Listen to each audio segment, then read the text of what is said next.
Okay, good morning. Hi. I have an aversion to fluorescent light. It's not a kind of hip thing. It's this eyelid just sort of like checks out. So, good morning. Okay. So I am representing a studio on the other side of town called Thirst. I'm going to try to get through here in about 20 minutes. I have an overload of slides. You know what? Could you guys just scoot your chairs that way? Because you're never going to see anything over here. And maybe there's a way to like knock down the fluorescent lights. Can we do that? If not, I'll just keep talking. So here's who I'm representing. I'm representing myself, John Pobojeski, Bud Rodecker, Bowsen Lee, Robin Pobrocki, my sister Barb Valicenti, who's been with me as a studio manager for 23 years, Cameron Brand, and Roman Andre, who's our apprentice this semester. And so that's it. There's 8 of us in the studio. Actually, this week there's 9, but there's 8 desks, so I've been standing.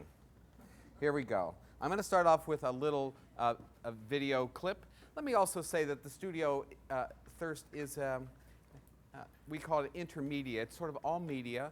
We find ourselves working with those clients who are dealing with issues in and around design. Sometimes those issues are hypothetical or research-based. Sometimes they are very real branding opportunities. For the most part, we keep a balance between the self-initiated opportunity, which we make up. At the same time, we're doing the commissioned opportunities. We're not sort of waiting for one to end and the other to begin. On anybody's desk at any moment, there's about 50-50. It is not a good model, so it's like, kids, don't try this. I would not recommend this. It takes too much energy. But here we go. Let's see a little play and mix. This is some video. Hope the sound is up. Please click. Here we go.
That's the first time that's been clapped for. Thank you very much.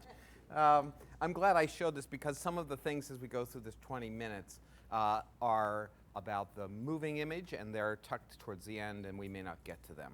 I do want to just let you know that when we're working, the learning environment in the studio is such that we often don't know what we're doing. There's a kind of mix of risk and goofiness. It's like the Nutty Professor, and then there's like, oh, we kind of know how to do this. But usually that little corner of our studio we don't tap into too much. It's not as much fun as like, you know, asking questions. Some people ask like, what if you do this, or what if you do that? Those are like good kind of design questions. We add to it like, never mind. It's just, you get the other side of the questions like, you know, what would happen if we did this?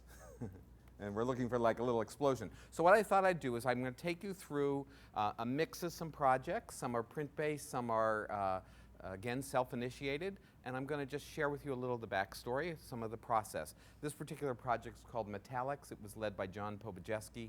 And it is a installation, a one-night, one-time only installation at the Cultural Center behind a trumpeter. The trumpeter is playing a Parisian composition. This piece is all done with the mouth. Okay, now we set out to make it real time, but just before the show date, the decision was made to record and to make the sound of that recording generate the video and then show the video with the live trumpet. So it looked like it was live, but it really wasn't. But that sort of got all of the anxiety out of the system. So I'm going to show you some of it, and you saw a glimpse. This was our storyboard, and the storyboard, because the piece was called Metallics, and it was all coming out of the round hole of the trumpet, it was just logical. All of the sound generates the motion. Here's a glimpse. It's done in processing.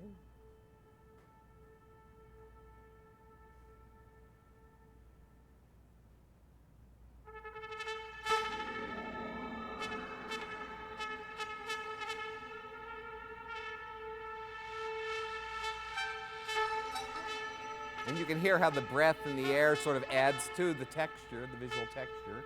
Okay, let's go to the next one. This one here I find completely sublime. It's the centerpiece, and it's a little bit slow. It sounds like it's just from another period.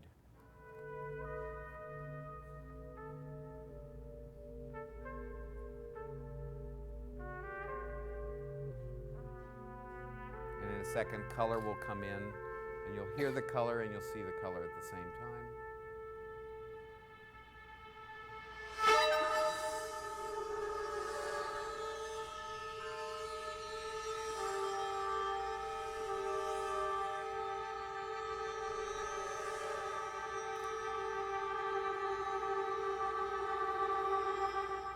So like in music, we talk about motifs, and sometimes when we're rendering, whether it's a printed page or whether it's a moving moment, the motif that amplifies and strengthens the message.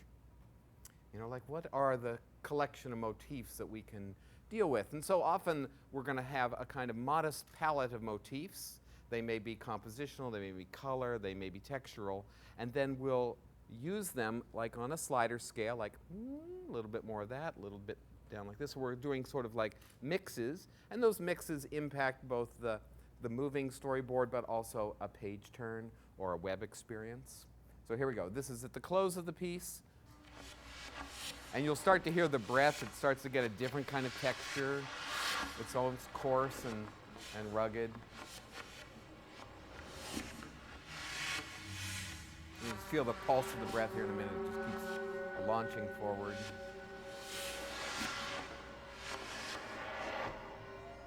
Okay. Not all of the experiences we have are digital. Some of them originate in analog. Here's like old school analog. It happened this spring break. I'm in Jamaica, okay, in the grill, and I'm sitting in a chair right by the seascape looking at that little dangling piece of calligraphy from the palm tree. And I'm going, hey, that's pretty cool. And I look at the other palm tree. It's like, that's my nose. That's like fabulous. Yaman. And so I start to draw.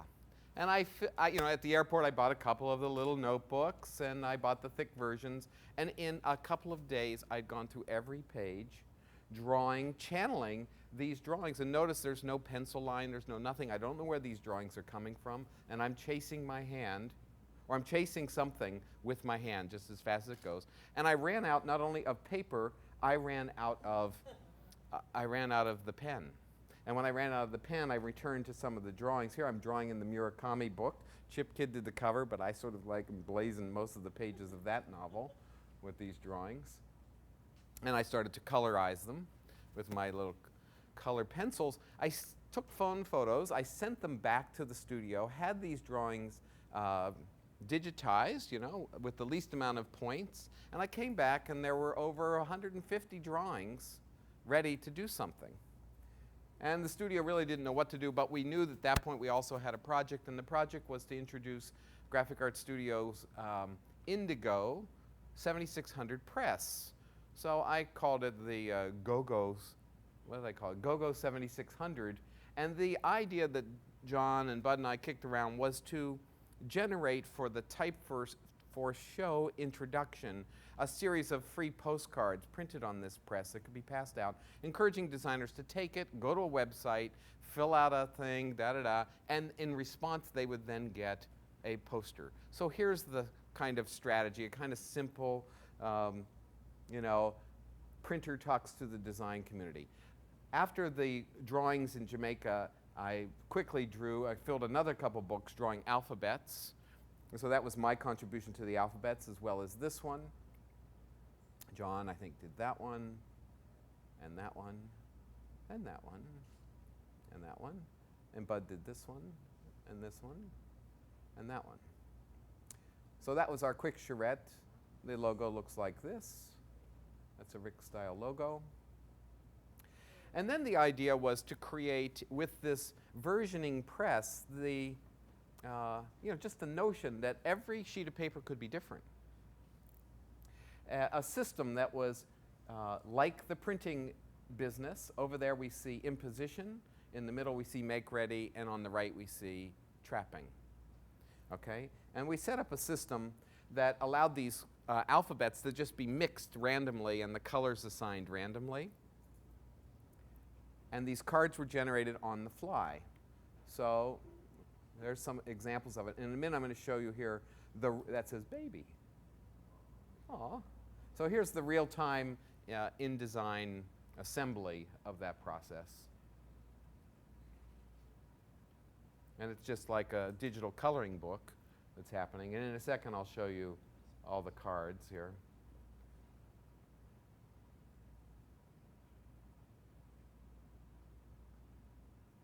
So it's like, wow, that's some serious production, huh? Look at that thing. In the old days, you had to be like a prisoner with a life sentence and a laptop to do this. So here we go. That was the alphabet. So this is 400 and some cards all of a sudden. Everyone's kind of pretty, but it gets better. There's more. Shall I click and stop this? Are you indulging yourself? Just say when. The first person says when, I'll push the magic button and I'll stop it because it's too many for the morning.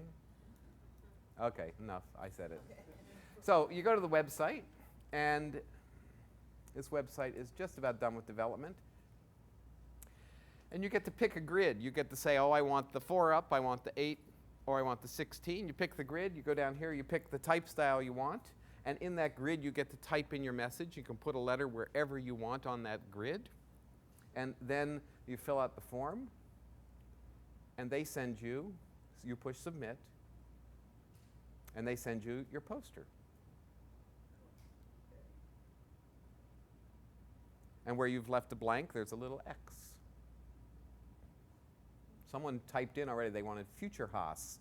So that's what Future Haas was going to look like. And I typed in love. Aw. Okay. A year ago, on June 6th, we received an email, actually, from a water feature designer in Los Angeles. Water feature is code for fountain. And in fact, this is the group that will be doing the water features on the new Navy Pier. They're called Fluidity. Jim Garland is the principal. He's an architect and an educator in Los Angeles. And here's some of his work. He's doing the new fountains in front of the Met in New York. Works all over the planet. Beautiful things. He named his company Fluidity, and he wanted an identity. And he invited me to come out to LA and just talk about the process of identity. Actually, I had gone through some phone calls and a little, Skype here and Skype there to let him understand a thoughtful process that he would engage in if he were to work with us, because he was doing the beauty, whatever. And when I went out there, I had lots of examples on my keynote of approaches to typography that belonged not to the Ed Ruscha expression of water, where we see that, right? You're familiar with it. He would render drips of water on a surface, but to those that sort of express the physics aligned with water and the impact, as you rippled it.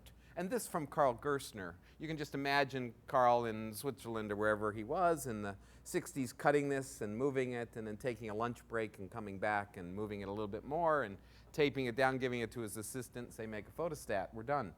For the day, go to dinner. Well, Jim Garland responded very positively to that. And so we started with Occidental Grotesque. We went right back to the Gerstner font. And not that he designed it, but he used it. And then I took that font and just in a very quick, drop it in the mass thing and in design started to do the slippy slidey things and made, again, 9 motifs related to the physics of water. And this was very much a kind of digital/analog approach to it. But it didn't have inherent in it some magic, the magic of the water experience and a modern 21st century design process. So I returned this back to John, and we looked carefully at not only our process, but also the drawing of this font to discover that in some areas, Occidental Grotesque isn't rendered so much like we would render it. Okay? It served us all really well, but some of the tangents and some of the widths of the strokes are done for optical reasons as opposed to a slice and dice precision. And so with a little bit of movement and a little bit of modification and the imposition of a vertical grid line, 64 units across, it started to get tightened up. And you'll see here, oops, I'm sorry, I'm going backwards.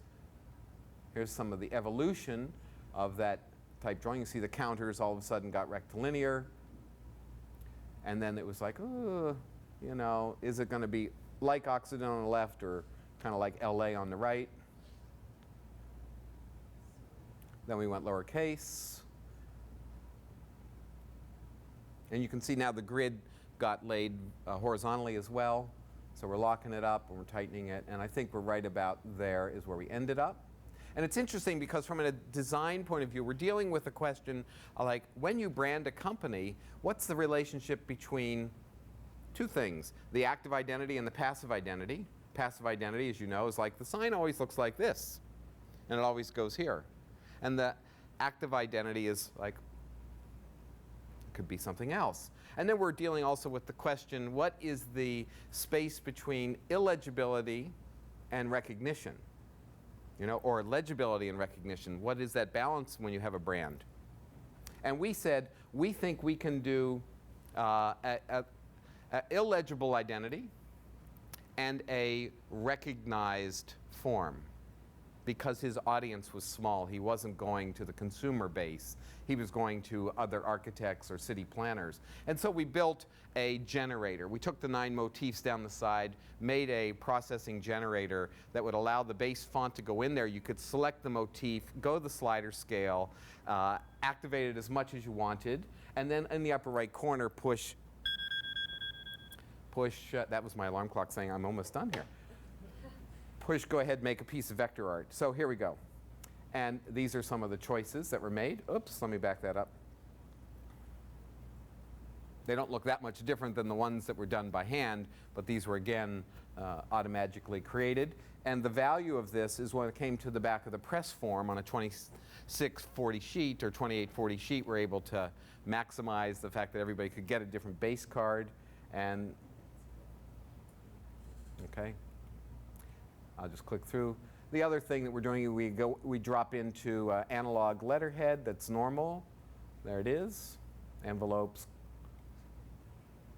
However, the email signatures and the Word docs always generate from the database a unique signature all the time. So no two are the same. You know, and then you get to these moments, it's the same.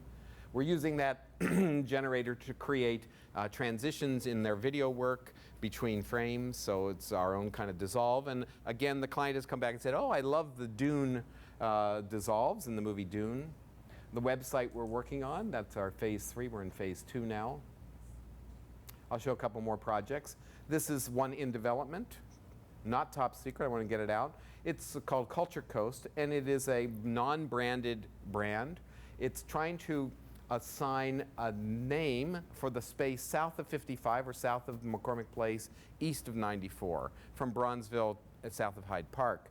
And per capita, there's more cultural institutions and activities than there is anywhere else in Chicago, but it's usually a kind of ghost town. So we've been commissioned by the University of Chicago and a grant from the NEA to begin getting this. And we're sort of like at phase 1 right there, which is here, Culture Coast. No one's ever heard it before, so we need to say it. And we're planning ways to get people to hear it. When they hear it, we want them to say it, and then we want them to see it. You get the idea. And then the institutions can offer it up and they can show it. And they can say, the Museum of Science and Industry on the Culture Coast. That's the extent of the brand. There will never be a logotype. And so here's how it works. We're recording people saying Culture Coast. We're taking that sound wave. We're giving it a little bit of whatever. And then we're assigning that whatever to a perfect sphere. And then out comes a form. The form has its texture based on the tone and tenor of the voice, and the color based on the pitch across the color spectrum. So here we go. Here's an example. Culture Coast. Somebody goes, oh.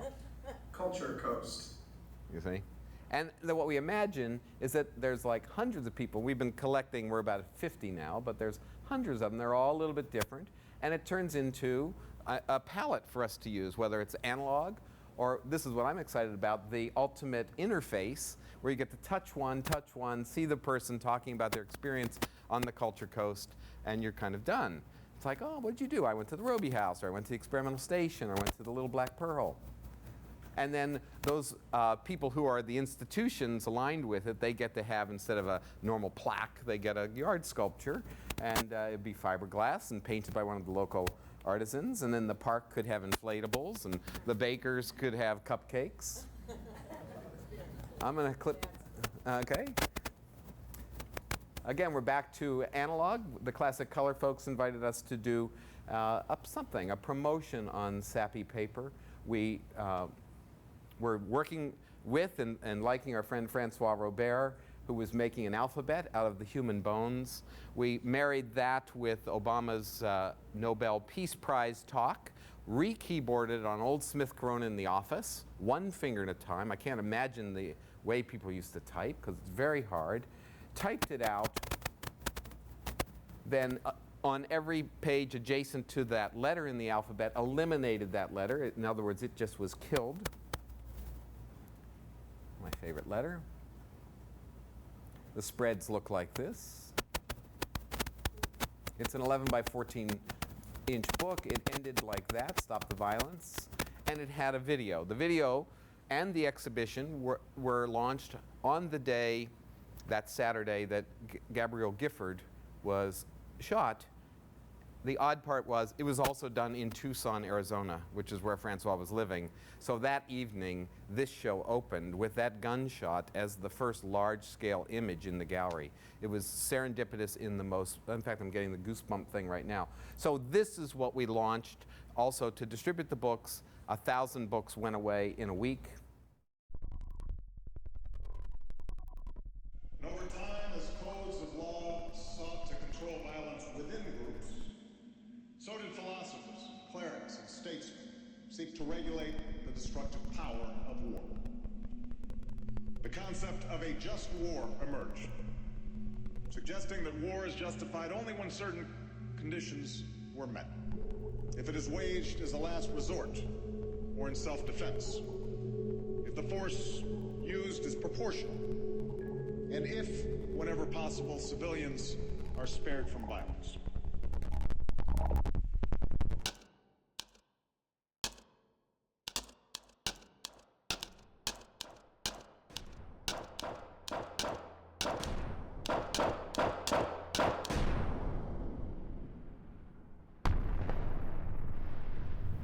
So we did a movie trailer for a book.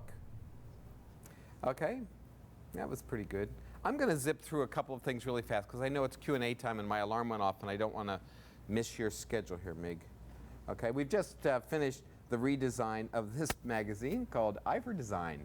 And it's pretty simple. It was led by Robin and Bud and myself. We blur out the ads. But at this point, there are 16 designers being featured, and Robin secured 16 photographers who were willing each to take one picture. Their art direction, rather than sort of getting them into a room, I sent them a videotape of the movie Niagara. And I just said, please watch the movie, be inspired by the light quality, the compositions, and do your thing. And oddly, there's a kind of similarity. The only two people who weren't really being similar were me. That's my first portrait of this designer, and there it is in the layout. We also use Chris Sowerby's new font available at Village called Pitch. It's a fabulous revisitation of the Courier family, and it's just so well drawn. So here we go. Okay, I'm going quick. What's funny how the different Chicago photographers all make their work look the same until me. And here I asked James Goggin at the museum, just send me a picture of you that you took on your iPad. And then I put it back on the iPad and gave it to Bud and said, now Bud, go reshoot Jim looking at his picture on the iPad in the museum. So there we go. And then we took the SOM, or Skidmore, Owens and Merrill, discussion of their 100-year Great Lakes vision, which is pretty fabulous, and then we're out of the magazine. Okay. I'm going to skip past this one. Oh, here we go. And we're going to go into just some of the print work and then I'll end, okay? This is the other side of us. This is the kind of portal into design that I passed through some 35 years ago when I entered the profession. And I happen to love this part of our whatever, you know, our making. And so it still gets indulged, even though the commercial opportunities for it are less. Sometimes they come from other universities, this from Harvard, and we've been doing these posters since '07 as they introduce the Loeb Fellows, or from student conferences, or from the STA, and earlier we saw AIGA, or the Arts Club of Chicago for a Fluxus show, or for self-initiated work, or for the Mies Society, or for the Gravity Free Conference that just happened at the Spertus Museum, two-sided poster. And that's it. Me, I am done. But I will end on one last thing because it's the favorite, most recent project. And this one is just happened in February. It's at the Sundance Film Festival. It's my son. And my son and his friend, who's a TED fellow, they both graduated from Cal Arts, and they put together a one-person live performance which ran 4 nights in Sundance. Now, that's all film, and they did live. So here's what it looked like. It's called Abacus. And on each night, the limited edition posters got swapped out. They're 24 by 36. They were printed by the Delicious Design League. And you can see the typography just starts to erode. And here's just a glimpse of what happens at this TED performance. Sonny's on stage with 2 dancers who are outfitted with Steadicams, and they're doing live infographics. It's sort of like TED meets Carl Sagan meets, I don't know. The infographics were done real time by a couple of programmers from NYU.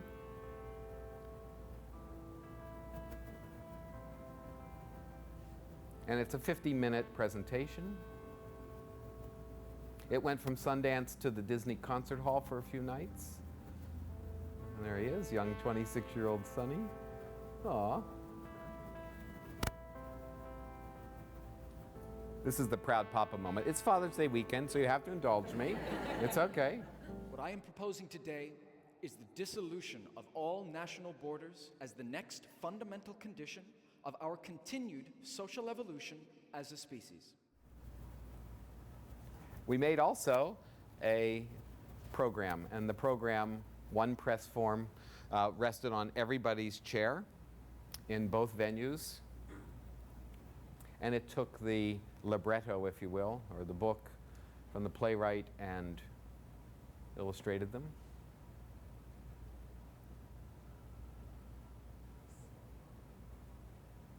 We're very much a kind of handmade group. There's young Sonny as a kid. Yeah. Tina, who was in the office at the time, she's since left design to pursue a career in journalism.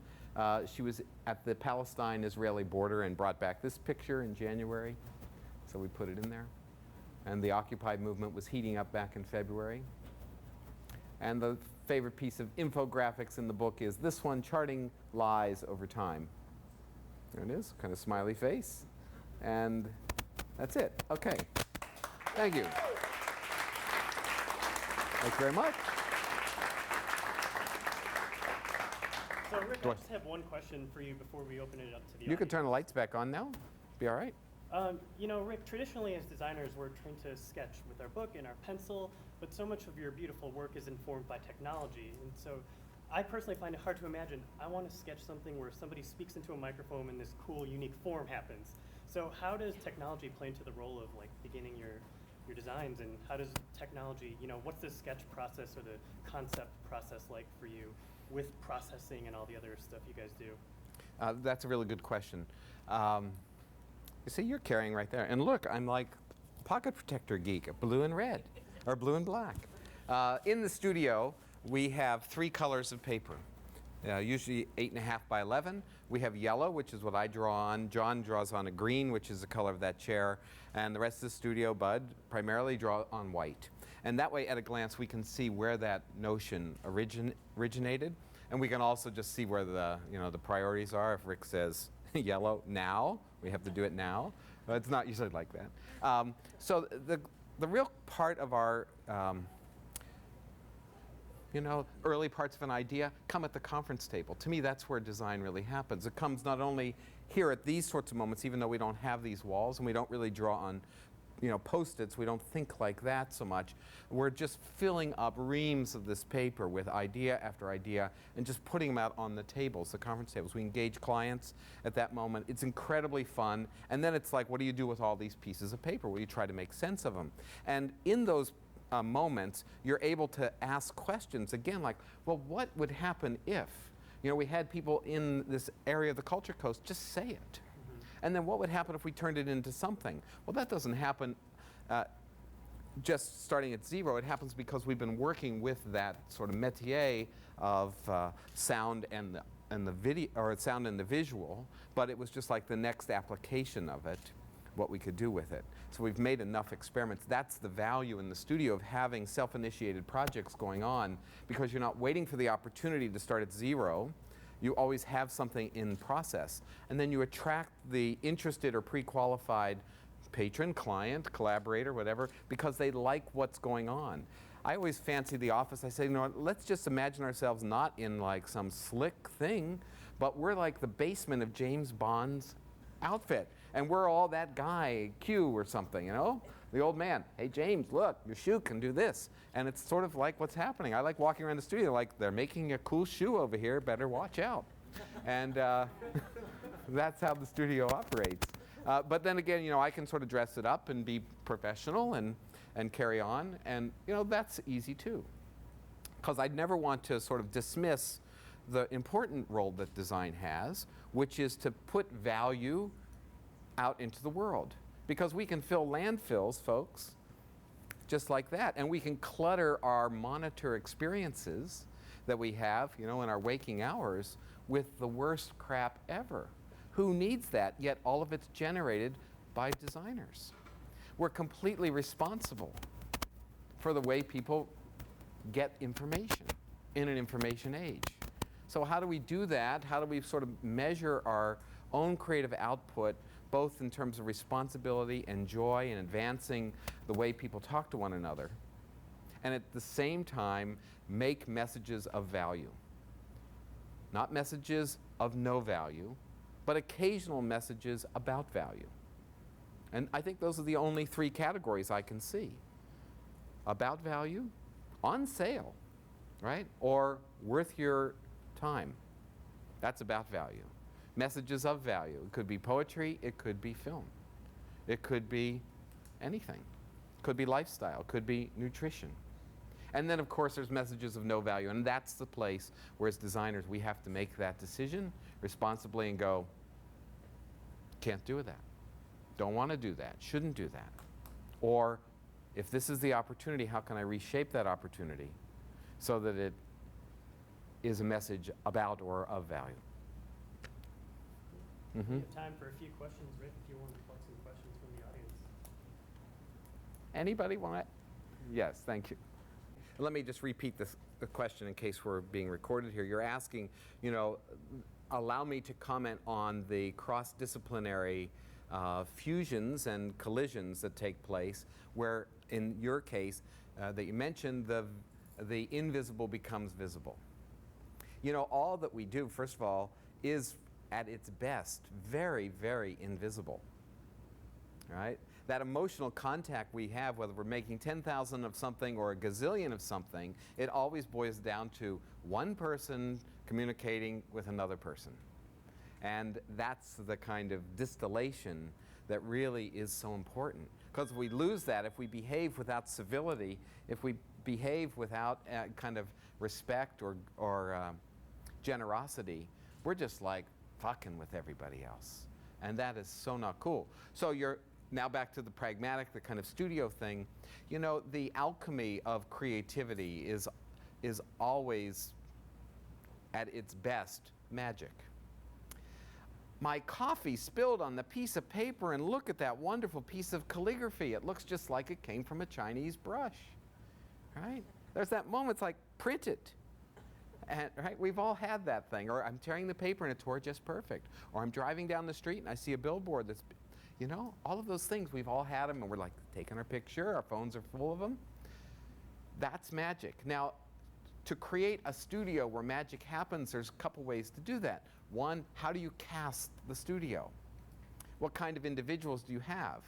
First, in my studio, it is get the people who are interested and interesting. Add to it a level of curiosity, and now you have the beginning of a fine contributor. Add to it good character. Someone who's not going to be pissing and moaning all the time, right? Someone who's going to be delightful. Someone who's going to be like open, empathetic, generous, all the good attributes. And then, assuming they're curious, I'm kind of curious about this thing I heard called processing. I'm kind of curious about this thing called HTML5. I'm kind of curious about this or that. Figure it out. The internet's full of tutorials, right? And there you have it. It's like, oh, look what I made. Oh, well, what if you, right? And there's the alchemy.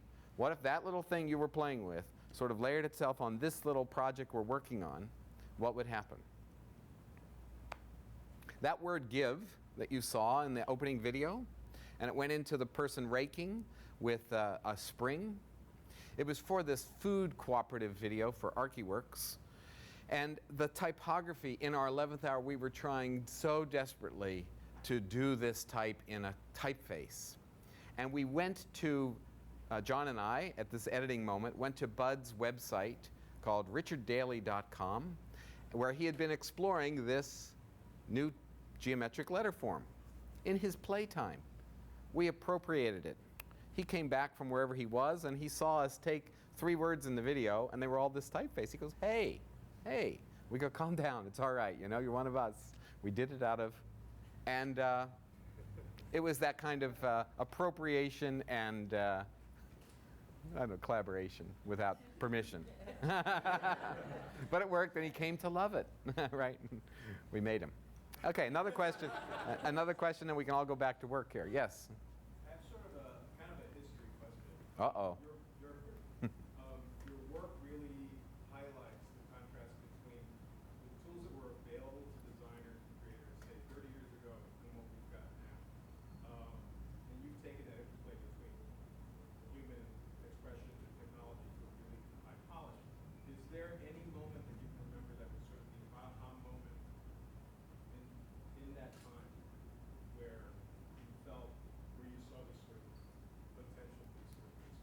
I had 2 of them, and I'll share them here, okay?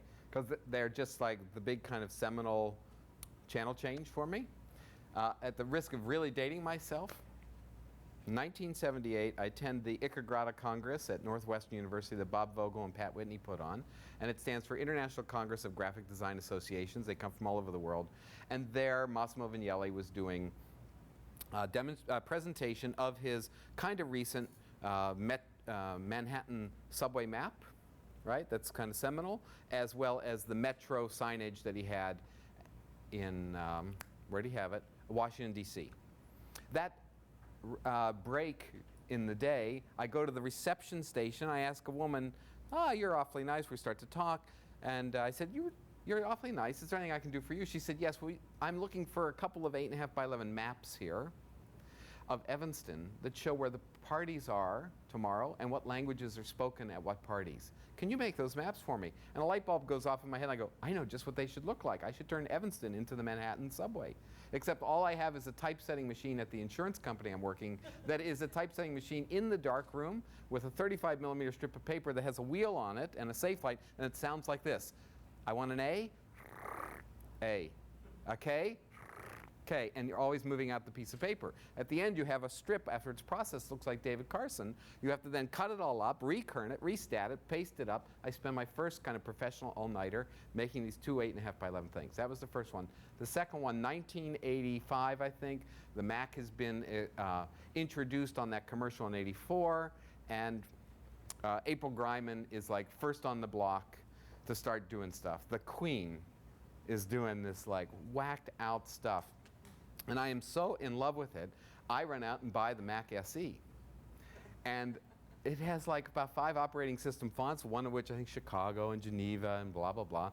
And I don't really know what to do with it, but I have a poster project for the Museum of Contemporary Art, and I run the type through it, and it comes out and it looks just like April, except it's not kerned right, and it has terrible leading. So I cut it all up, rubber cement the back, re-keyline it.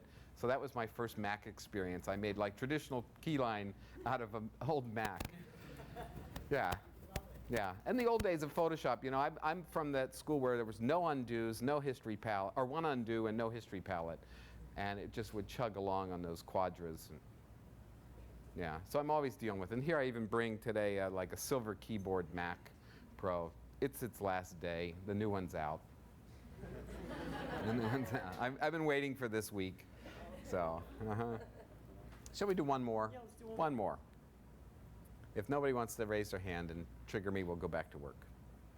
I was curious, Mm-hmm. given your history with writing first on paper or always on paper, how much of it, something that becomes a great idea, how much of those do you keep, how much do you archive, and how do you decide what to keep and what to? Now you're really making me pull the curtain back. I keep a lot of those. I keep the sketches. I have some a weird thing that someday my kids are going to want to just see what Daddy did at work. Not that they ever call me Daddy anymore. I'm like, my daughter who's 30, almost 31, calls me Papa, and my son who's 26, you saw, he calls me Fada, F-A-D-A. It's like, I don't know where that came from. Hello Mutta, hello Fada, but Dada. In any case, I do keep those sketches where I think the first moment of the idea appeared. And I keep them in the little plastic sleeve and binders. So they're there. It's obscene. But usually we're pitching most of this stuff. We make peace with it. There is a moment, however, that you can't keep, or at least I don't think we know how to keep it so well. That's the moment where you're doing something on the screen and it messes up, or it's not what you intended it to be, but you love it, and it changes the direction. That bad key command or that sort of 3D extrusion in Illustrator that was not supposed to be what you wanted, but it looks cooler than what you could have imagined. How do you save that moment? You just go with it. Okay? One more time for Rick. Thank you. Thank you for coming out.